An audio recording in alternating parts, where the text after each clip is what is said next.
ప్రభునందు నాకు అత్యంత ప్రియమైనటువంటి వారులారా, మన ప్రభువును రక్షకుడునైనటువంటి యేసుక్రీస్తు వారి యొక్క శుభనామములో మీ అందరికీ నా హృదయపూర్వకమైన శుభములు, వందనాములు తెలియజేయుచున్నాను.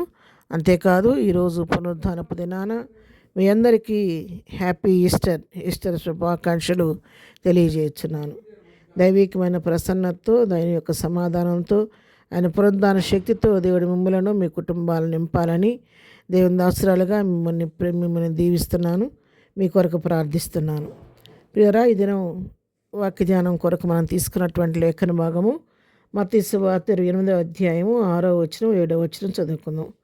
ఆయన ఇక్కడ లేడు, తాను చెప్పినట్టే ఆయన లేచి ఉన్నాడు. రండి, ప్రభువు పండుకొనిన స్థలము చూచి త్వరగా వెళ్ళి ఆయన మృతుల్లో నుండి లేచి ఉన్నాడని ఆయన శిష్యులకు తెలియజేయుడి. ఇదిగో ఆయన గలిలయలోనికి మీకు ముందుగా వెళుచున్నాడు, అక్కడ మీరు ఆయనను చూతురు. దేవుని నామమునకు మహిమ కలుగును గాక.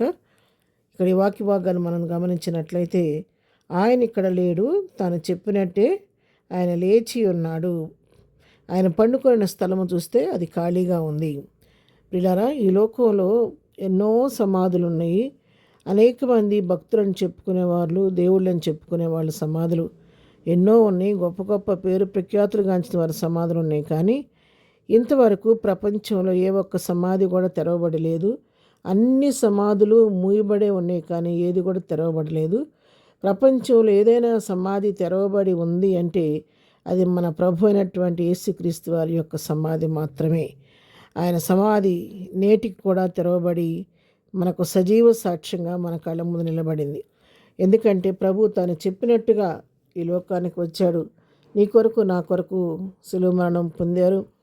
ఆ శిక్ష, పాపశిక్ష ముగించిన తర్వాత, శిలువ బలి అర్పణ జరిగిన తర్వాత మానవ రీతిగా ఆయన చనిపోయాడు. చనిపోయిన దేవుడు మూడో దినాన తాను చెప్పినట్టుగానే పునరుద్ధానుడై లేచాడు. ఆయన లేచి వెళ్ళిపోయి ఆ సమాధి ఖాళీగా ఉండిపోయింది. ఆ సమాధి ఇప్పటికీ తెరవబడే ఉంది. లేచిన దేవుడు మరి తండ్రి వద్దకు ఆరోహణమై ఎత్తబడ్డాడు. ఎత్తబడిన దేవుడు తన వాగ్దానం చేసిన రీతిగా తిరిగి లోకంలోకి మళ్ళా రానై ఉన్నాడు. ఎవరి కొరకంటే నీ కొరకు, నా కొరకు సిద్ధపరచబడిన తన భక్తులను కొనుక్కోవడానికి, తానుండు స్థలంలో వారిని కూడా ఉంచడానికి, తీసుకొని పోవడానికి ప్రభు రాబోతున్నాడు. రానయ్యున్న క్రీస్తు కొరకు సార్వత్రిక సంఘము మనం కూడా ఎదురు చూస్తూ ఉన్నాము. ఈ దినాన ప్రభువారు పునరుద్ధరణై తిరిగి లేచినటువంటి ఈ శుభ సమయాన ప్రపంచవ్యాప్తంగా ఈస్టర్ సండేగా మరి ఫెస్టివల్ సెలబ్రేట్ చేసుకుంటూ ఉన్నారు. ఈ దినాన ప్రభు పునరుద్ధరణమైన సంగతి ప్రపంచం నమ్మి విశ్వసించి ఈ పండుగను జరుపుకుంటూ ఉన్నారు. ప్రభు చెప్పిన మాట ఏది కూడా నిరర్ధకం కాలేదు. అక్షరమైన పొల్లైనా తప్పదని చెప్పిన రీతిగా ఆయన మెస్సియాగా వస్తాడని చెప్పి ప్రవచనాలు చెప్పి నెరవేరిని వచ్చాడు. మరి వచ్చిన దేవుడు మరి ఇక్కడ 3.5 సంవత్సరాలు సువార్త ప్రకటించాడు. తాను చెప్పిన రీతిగా తండ్రి చిత్తాన్ని నెరవేర్చి, మరి ఆయన చిత్తం నెరవేర్చడం మాత్రమే కాదు, నీ కొరకు నా కొరకు మరణం పొందినంతగా తాను తగ్గించుకొని చివరి రక్తం బిందు వరకు మన కొరకు చిందించాడు. శిలువలో మరణం పొందాడు. శాపగ్రాహి అయి మరణశిక్షను అనుభవించాడు. తిరిగి దైవత్వాన్ని పొందుకొని దేవుని జీవంతో పునరుద్ధరణై తిరిగి లేచాడు, పరమనికి ఎత్తబడ్డాడు. అదే ఈస్టర్. ప్రభు మృతి పొందాడు, మన పాపల నిమిత్తమే సమాధి చేయబడ్డాడు, పునరుద్ధరణై తిరిగి లేచాడు. అదే ప్రపంచానికి శుభవార్త. ఈ రోజున ప్రభు ఎత్తబడిన దినాన్ని గుర్తు చేసుకుంటూ, పునరుద్ధరణ దినాన్ని జ్ఞాపకం చేసుకుంటూ ఈ పండుగ మనం సెలబ్రేట్ చేసుకుంటూ ఉన్నాము. మరణ బంధకమును ఆయనను పట్టి ఉంచలేకపోయినాయి. అపోస్తుల కార్యం 2:24 వచనం చూస్తే, మరణం ఆయనను బంధించి ఉంచుట అసాధ్యము గనుక దేవుడు మరణ వేదన తొలగించి ఆయనను లేపెను. మరణం కూడా ఆయన బంధించి ఉంచలేకపోయింది. మరణ బంధకాలు తెంచి దేవుడు ఆయనను లేపాడు. అందుకే ఆయన మరణాన్ని జయించి లేచి విజయోత్సాహంతో, ఓ మరణమా నీ ముల్లెక్కడా, ఓ మరణమా నీ విజయం ఎక్కడని జయశ్రుడిగా కేకవేసిన దేవుడు.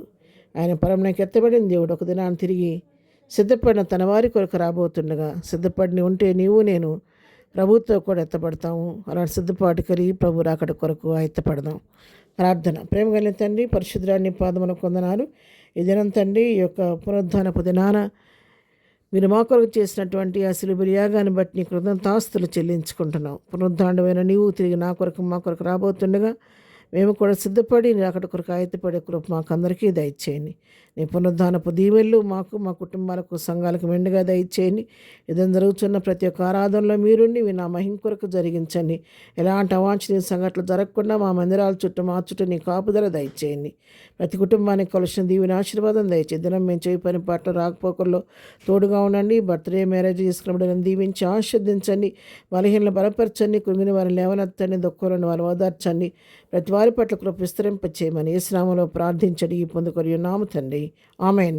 ప్రభు కృప సదాకాలం మనందరికీ తోడై నడిపించునుగాక. ఆమెన్.